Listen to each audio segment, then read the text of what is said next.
This is Covering the Spread, part of the FanDuel Podcast Network.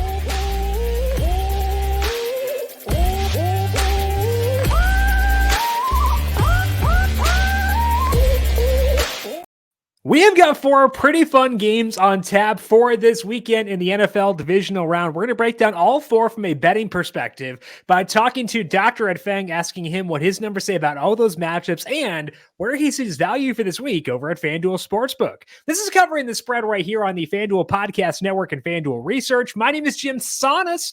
I am a managing editor of digital media for FanDuel Research, joined here as I am every Thursday by Dr. Ed Feng. You can find his work at thepowerrank.com and check him out on Twitter at thepowerrank. And Ed, Michigan wins the national title. Detroit wins last week. Will the state of Michigan ever lose a football game again? Probably. It'll happen at some point. Will it happen this month? We'll talk about that later in the show. But it's fun to be at the divisional round, right? Where you get rid of some teams that maybe shouldn't have been there, like the Eagles. Mason Rudolph. What's that? Mason Rudolph. We get a little bit. We got rid of Mason Rudolph and as well as Joe Flacco had played. I didn't turn out quite so well last week. Nope. We didn't get too many close games except for Rams Lions last week. But I think it's going to be. I think we're going to get some better football this weekend. So I am particularly looking forward to the action. I was confused why people were so mad about all the wide margins. Then I realized it was because I was on the right side of them from a betting perspective. So I love the fact that Browns Texans game got out of hand. Texans money line, Packers money line. Hey, I'll take a blowout any day when I'm on the right side of it. So that may have tainted my perspective on how the games went down. For sure. I had put a song, someone had written a song about Joe as an ode to Joe Flacco last week. And I was working on my newsletter and I sent it over to Cleve TA because I just had him on my pod last week. Yeah. I was like, hey, did you see this? And he was like, yeah, there's 10 of those out there this week. And then it turned out to be kind of bad luck and 2 pick sixes at a critical time in that game. And that game was also pretty interesting because Cleve TA would not bet against his team. He would not recommend it, but he essentially recommended it because he was like, well, when Stroud was going to play Flacco a couple weeks ago, the line was Houston minus 2.5. And, my numbers definitely were on market there, but I feel like I should have, hindsight's 20/20, but I was like, yeah, I had a pretty good week. So, I'm not complaining at all, but it would have been nice to also cash a pretty easy Houston ticket. Houston plus 2.5, right, at home. Yep, Houston was plus 2.5. They closed at 1.5 though, so it did move toward them as the week went along. So, and I think that was right, as we saw with the result as well. But also just betting on regression for a 38-year-old quarterback who was unemployed a month and a half ago, probably a good thing in general. So I think that from that perspective too, it did make a lot of sense. Well, don't have any spots quite like that for this weekend, unfortunately, but we'll break down all 4 games, outline where Ed sees value for this week at FanDuel Sportsbook. But first, a reminder to make sure you're subscribed to Covering the Spread wherever you get your podcasts. Tomorrow, JJ Zacharyson is with us to break down player props across the divisional round. I have my first look at the divisional round betting markets as well from Tuesday. A couple of those numbers have since moved, so the value primarily gone there, but still gave my insights on all 4 games on Tuesday on the show. You can find those here on the Covering the Spread podcast feed, FanDuel TV Plus, and the FanDuel YouTube page as well. When it comes to the NFL playoffs, you got to win one game at a time. But when you bet the NFL playoffs on FanDuel, one game can mean a lot of wins. FanDuel, America's #1 sportsbook, has all your favorite bets like the money line and the spread. And there's all sorts of prop bets like quarterback passing yards or who will score the first touchdown. Plus, every day there's an NFL playoff game, FanDuel is giving all customers a no-sweat same-game parlay. That means when you combine your bets for a chance at a bigger payday, you'll get bonus bets back if your SGP doesn't win. Make every moment more with FanDuel, an official sportsbook partner of the NFL. Must be 21 plus and present in select states. Minimum 3-leg parlay required. Refund issued as non-withdrawable bets. Bonus bets, which expire 7 days after receipt. Max refund $5 unless otherwise specified. Restrictions apply. See terms at sportsbook.fanduel.com. FanDuel is offering online sports wagering in Kansas under an agreement with Kansas Star Casino LLC. Gambling problem? Call 1-800-GAMBLER or visit FanDuel.com/RG in Colorado, Iowa, Kentucky, Michigan, New Jersey, Ohio, Pennsylvania, Illinois, Tennessee, Virginia, and Vermont. Call 1-800-NEXT-STEP or text NEXT STEP to 53342 in Arizona, 1-888-789-7777 or visit ccpg.org/chat in Connecticut, 1-800-9-WITH-IT in Indiana, 1-800-522-4700. Visit ksgamblinghelp.com in Kansas, 1-877-770-STOP in Louisiana. Visit mdgamblinghealth.org in Maryland, 1-800-522-4700 in Wyoming, or visit 1-800-GAMBLER.net in West Virginia.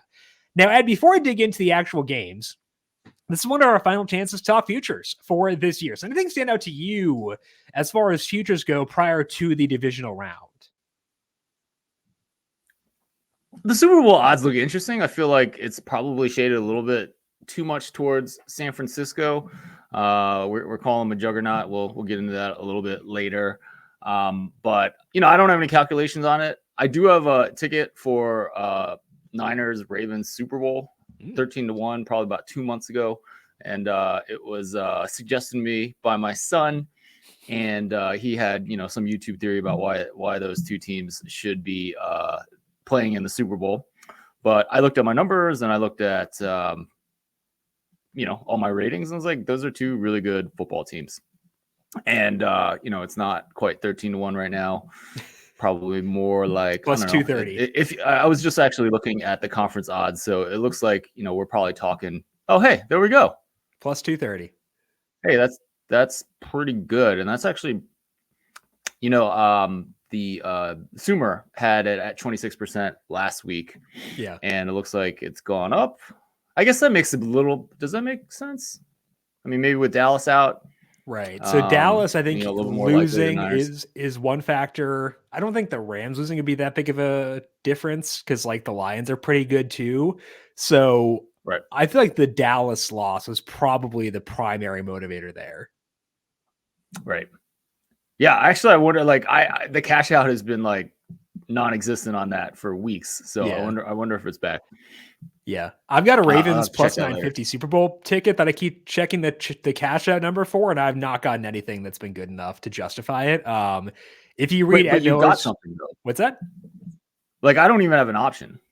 Oh, really? Oh, so I do. I have, and it's been a profit for a while. But if you read Ed Miller's new book, Interception, it goes through kind of the math you can go through in deciding whether a cash out's a good bet, and I just haven't gotten a good offer at all on it. And it hasn't even been close for me to consider it. So I feel like I'm inclined for now to just let it ride. I'm okay betting against Baltimore if the situation arises where I think it's a good value to bet against them. But honestly, I'm disappointed that I haven't gotten a better offer on that. And even though they're, plus 270 right now. So it's at least tempt me a bit, kind of thing. Right.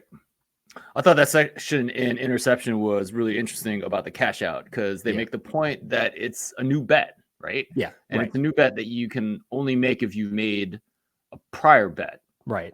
And so let's just talk about NBA spreads and in-game betting. They actually have this proposition in there that says, well, let's just bet every single spread so that you can find inefficiencies. Because look, I mean, through price discovery, the books are going to be pretty good at getting that pregame spread correct. Right. That's not the case for cash out and in the game. So can you just make bets that you're going to lose a little bit on and then take advantage of cash out when it is appropriate? I think it's an interesting idea, but definitely a place to find value at the modern sportsbook. And the cash out options definitely vary by book too. Some, if you try to cash out immediately, which you shouldn't do because it's kind of shady from a money laundering perspective. You shouldn't do that because you'll get flagged, and you should get flagged for that. Cashing out bets immediately. The offer on an immediate bet is going to be different from book to book. So keep that in mind as well when you're doing those kinds of things, because you're not going to get your full stake back at a lot of places, whereas some places you will. But again, don't get yourself flagged as a potential money laundering account while you're at it there. Just be wary of that. Let's talk about the first game of the week. That is the Houston Texans at the Baltimore Ravens right now at FanDuel Sportsbook. Ravens are 9.5-point favorites. Total in this game is at 43.5 right now. And Texans have stepped up, Ed, in 2 must-win games, but now facing what was the best defense in football the second half of the year. And actually, if you include last week, I've actually got the Ravens the best defense overall this year now, taking over Cleveland's spot in that number. So can the Texans do enough here to cover a big number against the Ravens? I think they can. I mean, my numbers have Baltimore by 8 here, so that is certainly suggesting value on Houston. Can they cover? Yeah, it's certainly, like, I would only lean that way. I haven't bet this. Houston obviously has been playing really well with CJ Stroud and just how he has absolutely elevated the offense. And, you know, how much credit does he get? How much credit does OC Bobby Slowick get? Does Bobby Slowick get a new job? There's so many questions here, right? Like, what if CJ Stroud went to the Panthers? How would that have gone? Right. And so anyways, I look at my adjusted passing success rate. They're 7th, but they have just been really good. 52.4% success rate last week against Cleveland. And, you know, the NFL average is about 42%. So look, they're gonna get tested at Baltimore. Baltimore is certainly the better team here. I just see, like, I think this is going to be pretty close. My prediction is pretty close to the market. I don't see any value there. But yeah, you know, I wouldn't be surprised if they cover. I guess I would be surprised if they actually pulled the upset here. Yeah. The money line right now for the Texans is out to plus 370. I also show value on the Texans side here. Talked about that on Tuesday in the first look show, where when we were talking on Tuesday, it was at 8.5, and you saw a lot of 9.5s out there. So it didn't make a lot of sense to bet them then. I do think there is enough here to consider the Texans. You're showing a bit of value with it being at 8. I have it at 7. Baltimore -7 in this game right now, in large part due to the passing efficiency you alluded to with the Texans. The reason I'm not like pounding down the door to take the 9.5 is because it is an indoor team going outdoors, which does decrease expected efficiency. The Ravens defense, like I said, is very, very good. And obviously that's accounted for in the numbers, but overall, I think it's concerning enough where even though I do show a good amount of value and I've been on the Texans a lot this year, still even a bit hesitant with it at 9.5. So I do show value there if you're looking for a bet here. I think that's the better bet now. I talked about the under on Tuesday. That was when it was at 45.5. It's now down to 43.5. So that number has moved a lot. And I've got that at 43.7. So no longer value there. So if you were looking for a bet in this game actively, I would say the best one would be taking the Texans plus 9.5. But honestly, it's not a big enough value. And I have enough concerns about it where I'm like, not pounding the table. So it sounds like we're kind of on the same page here. Value in the Texans, but not enthusiastic about actually betting it. Yeah, I would agree with that, Jim. And also another thing to note about my numbers with Houston, like I've thrown out the prior on this. Yeah. Coming into the season, they were 31st out of 32 teams. Not a lot was expected of the Houston Texans. And you know, saying this is the second worst team and having part of that in your prediction doesn't really make sense right now. I think, it makes more sense to just use what the data from the current season, use the data from markets, and it gets me pretty close to the market. So I feel pretty good about that. And it's also interesting to think back to the preseason too, because I had Dr. Eric Eager on my show, and he gave me Houston as one of his surprise teams. A team that could do a lot better than people expected, despite the fact that at the time that, they were going to start a rookie quarterback. And at that time, we didn't really think they had much talent at the receiver position. Right. That assessment seems a lot different now, after the season that they've had. So it's all pretty interesting. But yeah, so my prediction is definitely involved. It's a little bit different than I would have given this last year. And I think with Dr. Eager too, it was probably based in part on the fact their defense had some pieces. Derek Stingley Jr.'s played really well recently. He was hurt beginning part of the year, so makes sense their defense was not playing well then, but got him healthy. Will Anderson healthy enough to get through there. So they've got like impact guys at impact positions: left tackle, wide receiver, quarterback, defensive end, corner. That's kind of how you want to build a team. So fun team, just not sure what we'll see from them this weekend. Yeah. Let's talk about the Saturday night game. That is the Packers at the 49ers right now at FanDuel Sportsbook. Spread is 9.5. Total is 50.5, up a half point from where it was earlier on this week. And the Packers passing offense and their efficiency continues to rise, but now, Ed, facing a juggernaut of a defense here, of a team, I should say. What's your view of the Packers in this one? Right. I mean, I think that San Francisco is not a juggernaut. I think they are a very good NFL team. They are at the top of my ratings and how I rate the 32 teams, but they're certainly beatable. Baltimore showed that pretty recently. And should the Niners be the Super Bowl favorite? Yes. But I certainly think they're far from unbeatable. So my numbers in this game have San Francisco by 9 points. So you're including some home field, you're including some a little component for the fact that they didn't play last week, and maybe that should be more because they really didn't play the week before. But honestly, this Green Bay Packers team is the most interesting team in the entire playoffs to me. We talked about it last week, and everything that we talked about last week still applies this week. Jordan Love and the Packers, by my adjusted success rate, have had the best offense in the NFL since week 10. And that is the stickiest part of football. That is the most predictive part of football. If you're going to be good at throwing the football, that tends to persist.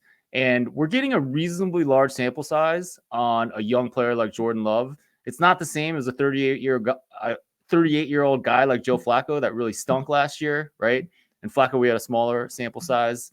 It's not like we're getting Mason Rudolph. This is believable. And also on defense tends to be less predictive. So when you have the worst pass defense in the NFL, the way you tend to go is up, and strongly so sometimes. We really didn't see that in the game against Dallas. They did have a pick six in that game, but Dallas had in excess of a 50% passing success rate, well above the NFL average. And that was with pretty much looking horrid for big parts of the first half. CeeDee Lamb looking like he had never met his quarterback before for large parts of that game. So the Green Bay defense didn't play well last week. They need to harness the power of regression for real this time if they're going to have a chance at beating the 49ers. But no team in the NFL is unbeatable, right? I mean, this is a league of regression to the mean. So I will not endorse them as a juggernaut. They're certainly beatable. Probably doesn't happen this week, but you never know. Yeah, I think what you're saying here is expect points. And I'm hoping there are points because I did take the over in this game. It was 50 at the time.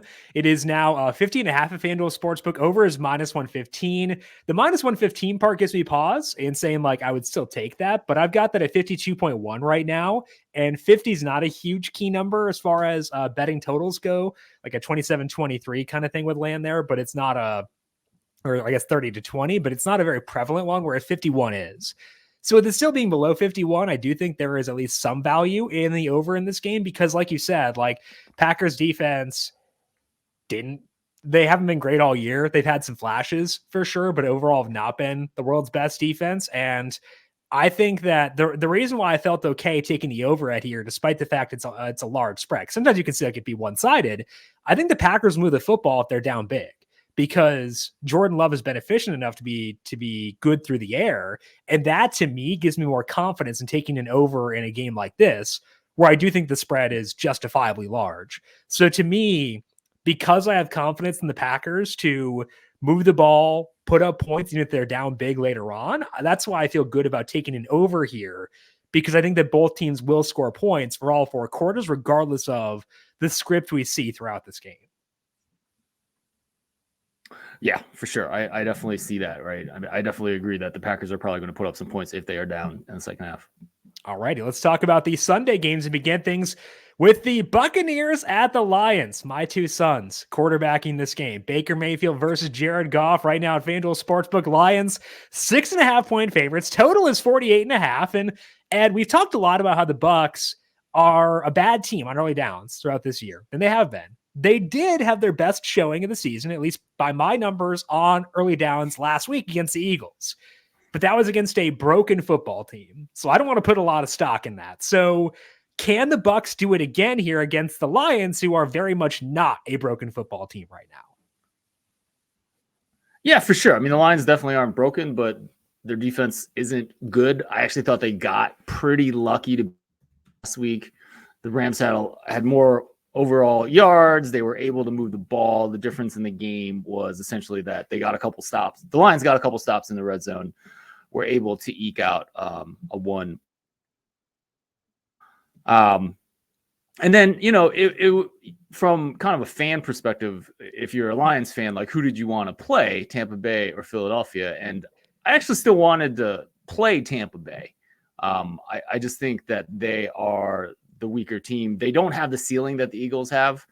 And as bad as the Eagles played, the Eagles have a ceiling that Tampa Bay doesn't. Tampa Bay is very NFL average on both sides of the ball. And I actually make this, I have Detroit by 6.6 points. This actually moved towards Tampa Bay yesterday. It was 6 in a lot of places, and I was really hoping it would get to 5.5, in which I definitely would have bet the Lions, but it didn't get there. It's back to 6.5 now. I think this is a great matchup for Detroit. As long as they play their game, don't turn the ball over, and the defense isn't too awful, they should be fine in this game. I don't particularly have a lot of faith in Baker Mayfield.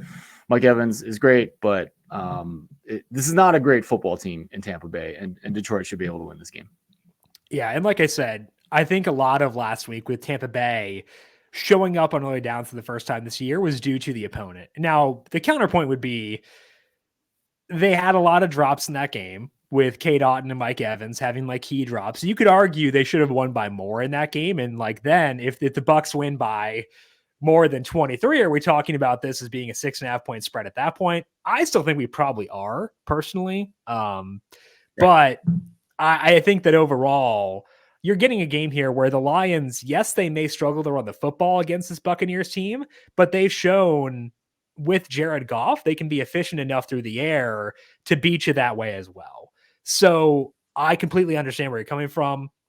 My number's a bit higher on the Bucs, which is annoying because I don't feel that way about them personally.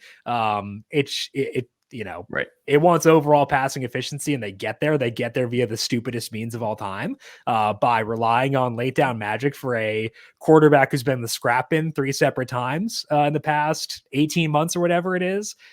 So I'm lower on the Bucs than my numbers are. So to me, this one winds up being a stay away and not seeing enough value there. With it being at 6.5, it sounds like that's a stay away for you. How much would it need to move for you to have interest in laying the points here with the Lions? I would love to bet Lions minus 5.5 or anything better.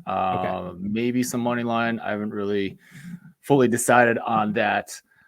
You do make the point that Tampa Bay had a lot of drops, but they probably got an equal number of yards and productivity from missed tackles. That's true. That's very true. So I think it's kind of a push there. Yeah. They had an amazing offensive game overall. I say most likely that does not continue, even though the Detroit secondary is not great.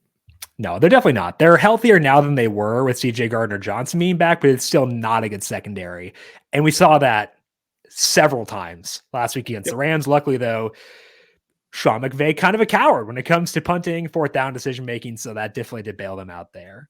Let's talk about the final game of the weekend and potentially the most fun one. That is the Chiefs at the Bills. We're right now at FanDuel Sportsbook. Bills are favored by 2.5. That's held pretty steady throughout the entire week, even since things opened during the game on Monday. Total in this game is 45.5, and this Chiefs offense showed some life last week against Miami, despite rough conditions, facing a Bills defense that has a lot of injuries at linebacker. So what's your view of this one, Ed? Chiefs versus Bills. Right. I mean, I think there are some really interesting matchups in this game. Kansas City's defense has been incredible, 2nd in the league in points allowed per game, but it's really been the pass defense that's been incredible. And the run defense has not been good. They're near the bottom of the league when I look at rushing success rate adjusted for opponent. That's a bad matchup against the Bills, who have really been running it with James Cook really well. They're near the top of the league when you're talking about rushing success rate. If I were coaching the Bills, I would definitely mix in a heavy dose of run plays because I do think they're going to be able to find success there. But the thing that really flips this game for me is just the injuries that Buffalo has in the secondary. We've talked a lot about Buffalo's defense, and they've been rated better. There's just a wide variety of opinions depending on whether you look at passing success rate or yards per pass attempt or PFF grades. And I've definitely been making the argument that Buffalo's secondary is better than the numbers say, simply because they do have some talent. And all that talent is on the injury list now. It is insane. I mean, this is like the definition of cluster injuries, right? Mm-hmm. Teron Johnson probably had a concussion last week against Pittsburgh. I don't think he came back. Christian Benford had a knee injury, another cornerback. Pretty sure he didn't come back because his snap count was super low. Rasul Douglas, who some consider to be the best trade deadline acquisition in all of football, he didn't even play. And then safety Taylor Rapp has a calf injury. None of these guys practiced on Wednesday, or at least fully practiced on Wednesday. I think most of I forget who actually. Taron Johnson was limited. Taron Johnson was at least out there, so he might be able to clear in time. But he was the one who was out there. Right. This is the definition of cluster injuries. Even before the cluster injuries, my numbers had Buffalo by about a point. So my numbers are rating KC ahead of Buffalo. I think there's value in Kansas City plus 2.5. I actually sent out to members when you could grab +3 at DraftKings. I think it was maybe it was Tuesday. I think I sent it out Tuesday. Anyway, yeah, I mean, just with the cluster injuries, I think Kansas City is the right side here. I have value in the Bills, but the cluster injuries are why I have not pulled the trigger on that. And the other thing is, like right now at FanDuel Sportsbook, if you want to lay the 2.5, you're laying -122 to get there. And I feel like if you're like a new bettor, you need to understand how big of a difference there is between -122 and -110. -122, the implied odds are 54.95%, and -110, 52.4%. That's a big difference in betting. So I know you could say, it's -122. It's the same point number. Like, who cares?